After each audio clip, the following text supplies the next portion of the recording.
L'Oréal youth generating products. 2014 में L'Oréal youth की एक एड ने क्लेम किया कि clinically proven to boost your genes and visually younger skin in just 7 days, यानी 7 दिन में आप जवान दिखने लगोगे। बट जब फेडरल ट्रेड कमीशन ने इसकी जांच की तो पता चला कि ये ब्रांड एंटी एजिंग से रिलेटेड फॉल्स असेसन बना रहा है, जिसके बाद ये एड क्रिटिसाइज किया गया और बैन कर दिया गया। ऐसी ही इंटरेस्टिंग कंट्रोवर्सी सुननी है तो अपनी कुर्सी की पेटी बांध लीजिए।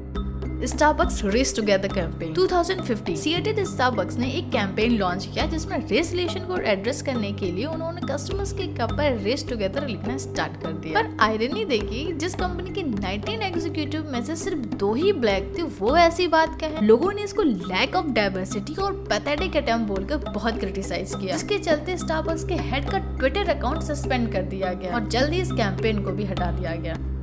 GoDaddy प्रमोट्स पप। इस एड में GoDaddy वेबसाइट एक पपी को दिखाती है जो किसी रीजन से ट्रैवलिंग करते टाइम खो जाता है, पर पपी ढूंढते ढूंढते अपने ओनर के पास पहुंच जाता है, जिसको देखकर ओनर बहुत खुश होती है। वो ओनर सिर्फ इसलिए खुश होती है क्योंकि उसने उस पपी को GoDaddy पावर्ड वेबसाइट पे सोल्ड कर दिया था और वेबसाइट वाले उसको लेने आए थे। पर ये कंट्रोवर्सी का रीजन तब बना जब एनिमल राइट एडवोकेट्स ने कंपनी पर मिस पपी को प्रमोट करने और इनह्यूमन ब्रीडिंग को सपोर्ट करने का आरोप लगाया। इसके बाद पब्लिक ने भी इस चीज को नोटिस किया और कंपनी को जम क्रिटिसाइज किया।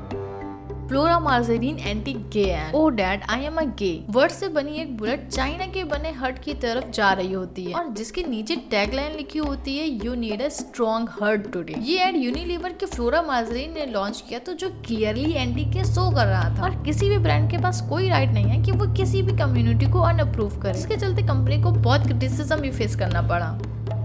ओले एंटी एजिंग। आपको क्या लगता है कि कोई कंपनी ज्यादा फिल्टर्स लगाने के लिए भी क्रिटिसाइज हो सकती है क्या? 2009 ओले ने एंटी एजिंग आई क्रीम को प्रमोट करने के लिए फॉर्मर मॉडल ट्विगी को फीचर किया, जो एड में ऐसी दिख रही थी पर रियल में ऐसी थी। ट्विगी को इतना यंग दिखा के कस्टमर्स को मिसलीड करने के लिए ब्रिटिश एड रेगुलेटर ASA ने इसको तुरंत ही बैन करा दिया।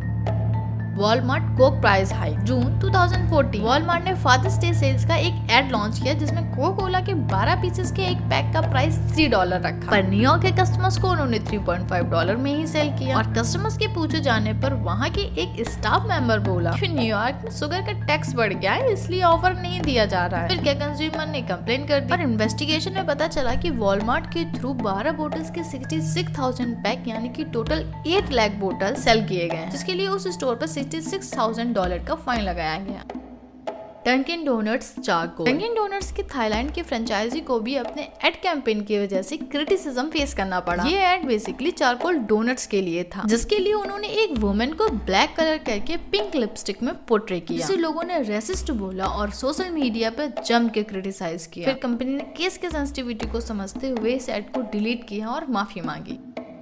Kellogg's rice crispy serial consume करने से बच्चों की इम्यूनिटी इम्प्रूव होगी, ऐसा Kellogg's राइस का कहना था, जो कि सिर्फ कहना ही था क्योंकि ना तो ये क्लिनिकली प्रूवन थे और ना ही इसमें कोई ऐसे इंग्रेडिएंट थे। इसके चलते FTC यानी कि फेडरल ट्रेड कमीशन ने कंपनी पर मिसलीडिंग का केस कर दिया, जिससे कंपनी को टोटल $2.5 मिलियन अफेक्टेड कंज्यूमर्स को पे करने पड़े। Red Bull gives you wings। 2014 में कंपनी को अपने इस स्लोगन के लिए $13 मिलियन का फाइन पे करना पड़ा। ये slogan Red Bull almost 2 decade से यूज कर रहा था, जिस पर एक कंज्यूमर ने बोला मैं तो Red Bull 10 सालों से पी रहा हूँ, मेरे तो विंग्स नहीं आए, और उसने कंपनी पर कोर्ट केस कर दिया, जो कंपनी हार गई, जिसकी वजह से उनको फिर $13 मिलियन का फाइन पे करना पड़ा। और Red Bull ने फिर अपना slogan Red Bull gives you wings कर दिया।